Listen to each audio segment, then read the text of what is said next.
नवाज शरीफ का सियासी उरूज 3 फौजी जर्नलों के मरहूने मिन्नत है। साबिक आईएसआई चीफ जनरल गुलाम जिलानी ने 1981 में नवाज शरीफ को सूबाई हुकूमत में वजीर खजाना बनाकर एक मौका फराहम किया जिसकी उन्हें शदीद जरूरत थी, और फिर 1985 में होने वाले गैर जमाअती इंतखाबात के बाद पंजाब का वजीर आला नामजद कर दिया गया। जनरल जियाउल हक ने नवाज शरीफ को सूबे की मईशत में पैसा डालकर अपने बाहमी मकसद के मुहाफिज के तौर पर पंजाब को महफूज करने के लिए चुना, जबकि आईएसआई चीफ जनरल हमीद गुल ने 1988 में इस्लामी जमहूरी इत्तेहाद आईजेआई के क़याम में मदद के जरिए नवाज शरीफ की मदद की गई। आईजेआई ज्यादातर दाएं बाजू की जमातों पर मुश्तमिल पाकिस्तान पीपल्स पार्टी मुखालिफ इत्तेहाद था। जब पीपल्स पार्टी आईजेआई से ज्यादा कौमी असेंबली की नशिस्तें जीतने में कामयाब हो गई, तो हमीद गुल ने यकीनी बनाया कि नवाज शरीफ का पंजाब में बतौर वजीर आला असरो रसूख कायम रहे, ताकि मरकज में कायम बेनजीर भुट्टो की हुकूमत को काबू में रखा जा सके। नवाज शरीफ को यह सब याद रहा, और 1990 में जब वो वजीर आजम बने तो उन्होंने जिया के मिशन की तकमील को अपना मकसद करार दिया। उस वक्त के सदर गुलाम इसहाक खान ने बेनजीर भुट्टो के साथ मामलात तय करके अपना ओहदा हासिल किया था, मगर जिया कैंप के एक जंगजू के तौर पर वो नवाज शरीफ के लिए भी नरम गोशा रखते थे। नवाज शरीफ को सदर के इजाफी इख्तियारात पसंद नहीं थे।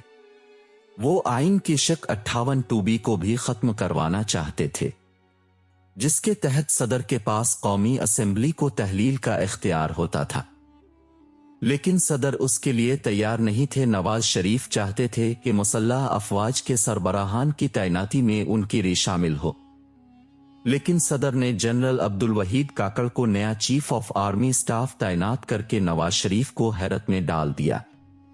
नवाज शरीफ ने उनके फैसले से बेहतर फायदा उठाने के लिए अपने किरदार में तुंद तेजी का उनसर पैदा किया।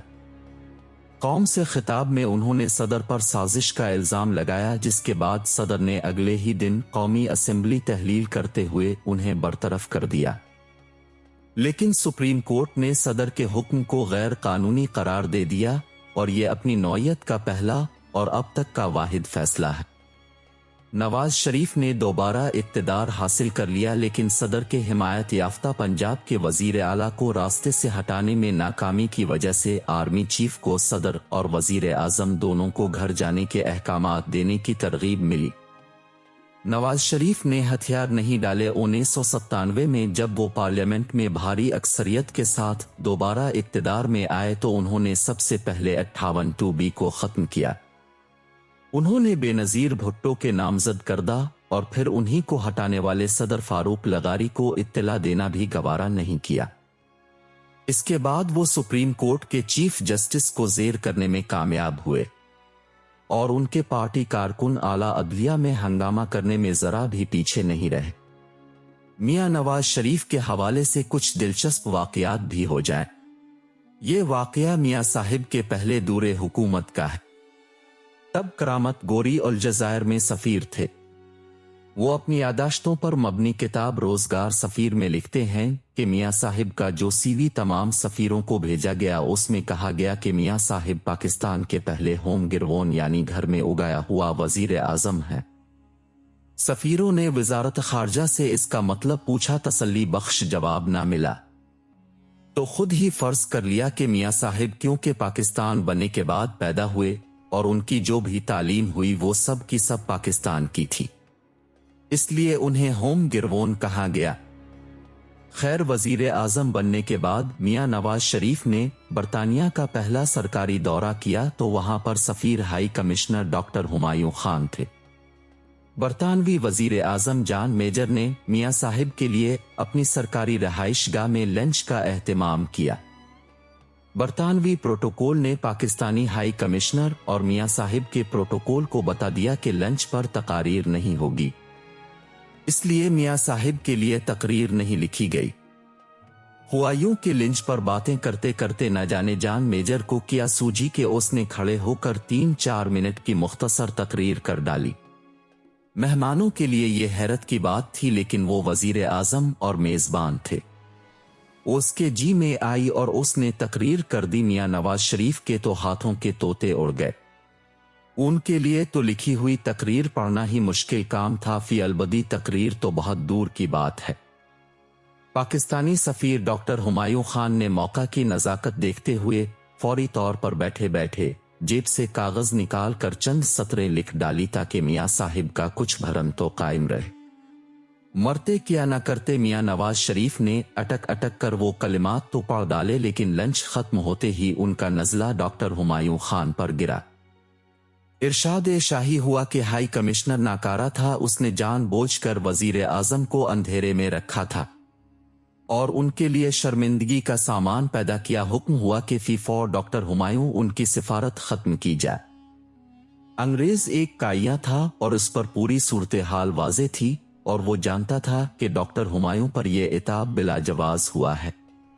बरतानवी हुकूमत ने हुमायूं को कॉमनवेल्थ सेक्रेटरीट में अहम ओहदे पर फाइज कर दिया, और उसके अलावा मियां साहिब की डॉक्टर हुमायूं से नाराजगी की एक वजह और भी थी कि मियां साहिब के एक जिगरी दोस्त जो अमेरिका में तिजारत करते थे और मियां साहिब की फरमाइश पर अमेरिका से आकर सरकारी वफद में शामिल हुए थे, उनके लिए पाकिस्तानी हाई कमिश्नर जान मेजर की लंच का दावतनामा हासिल करने में नाकाम रहे। डॉक्टर हुमायूं ने अपनी तरफ से पूरी कोशिश की, मगर बरतानवी वजीर आजम का घर कोई रायवेंट का महल तो है नहीं। छोटा सा घर और उसकी डाइनिंग टेबल पर मियां साहिब के यार की जगह ना निकल सकी, इसकी कीमत डॉक्टर हुमायूं ने अदा की। दूसरा वाकया मियां साहिब की दूसरी हुकूमत खत्म होने से सिर्फ 2 माह पहले का है। 17 अगस्त 1999 को तुर्की में एक खौफनाक जलजला आया, जिसने अंकारा और इस्तांबुल के दरमियान वाक़े कई शहरों और एक वसी और अरीज रकबे को तहोबाला कर दिया। नुकसान बहुत ज्यादा था, 18,000 से ज्यादा जानें ज़ाय हुई, जख्मी 50,000 से जायद थे, पूरी बस्तियां जमीन से मिट गई।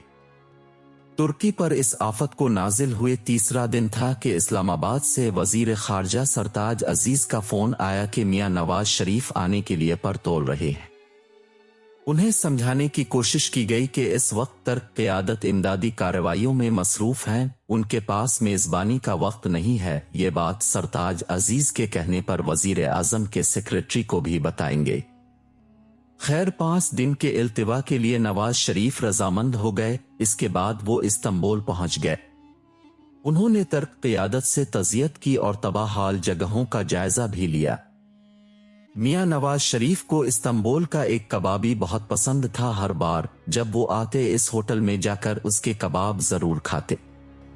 इस बार भी वो ऐसा करना चाहते थे, मगर उन्हें ये कहकर रोका गया कि ऐसा ना करे, मेजबान तर्क की क़यादत इसको नापसंद करेगी। सबसे वजनी दलील ये थी कि जहां वो तज़ियत के लिए गए हैं, वहां पेट की भूख मिटाने के लिए प्रोटोकॉल के साथ बाहर निकलना मुनासिब नहीं था। तर्क क्या ख्याल करते कि कैसा नदीदे मेहमान है, उनका अपनी आंखों से तबाही और बर्बादी के दिलखराश मनाजिर देखने के बाद भी इसको कबाबों के चटखारे लेने की मस्ती सूझ रही है। मियां साहिब को यह मशवरा भी दिया गया कि इस कबाबी से कबाब सिफारत खाने में भी ना मंगवाए जाएं, क्योंकि मुअज़्ज़ज़ मेहमान के लिए खुर्दो नोश की तमाम अशिया प्रोटोकॉल की जांच पड़ताल किए बगैर नहीं मंगवाई जा सकती। उनसे अलबत्ता वादा किया गया कि अगली सुबह जिस फ्लाइट में वो इस्तांबुल से अंकारा जाएंगे, उसमें उनके पसंदीदा कबाब रखवा दिए जाएंगे।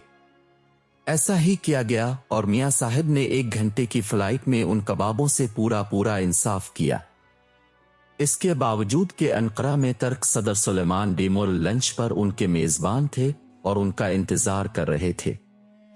निजी टीवी को इंटरव्यू देते हुए एक सहाफी का कहना था, मैं उम्रे पर गया तो उसामा बिन लादन ने मुझे बुलाया और कहा कि तुम्हारा नवाज शरीफ के साथ क्या मसला।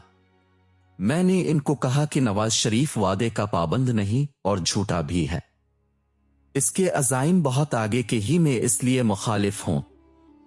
इस पर उसामा बिन लादन ने कहा कि नवाज शरीफ यहां मौजूद हैं और आज मुझसे मिलना चाह रहे हैं और मैं चाहता हूं कि तुम वहां मौजूद रहो, जिस पर मैंने ये कहकर माजरत की कि अगर आपके नवाज शरीफ से मामलात तय ना पा सके तो वो मुझे मोरद इल्जाम ठहराएंगे। उस मौके पर उनकी मुलाकात मदीना मुनव्वरा के ग्रीन पैलेस होटल में हुई, जिसे अब मुनहदिम किया जा चुका है। सहाफ़ी का बताना था कि उस वक्त नवाज शरीफ और उसामा बिन लादेन की मुलाकात में खालिद ख्वाजा और एक और साहिब भी मौजूद थे। नवाज शरीफ ने जिहाद के बारे में कोई ऐसी बात की जिस पर उसामा नाराज हो गए थे। उसके बाद मियां साहब ने यह कहकर उसामा के पांव पकड़ लिए कि आप हमारे माई बाप हैं। सहाफ़ी ने मजीद इंकिशाफ किया कि उसामा बिन लादेन ने उन्हें बताया कि मुझसे उनकी डील तय हो गई है और मुझसे उन्होंने 1.5 अरब रुपए के एवज डील तय की है। उस सहाफ़ी ने मजीद इंकिशाफ किया कि जिहाद के नाम पर ली गई रकम में से 27 करोड़ रुपया बाद में मोहतरमा बेनज़ीर भुट्टो की हुकूमत गिराने के लिए इस्तेमाल हुआ।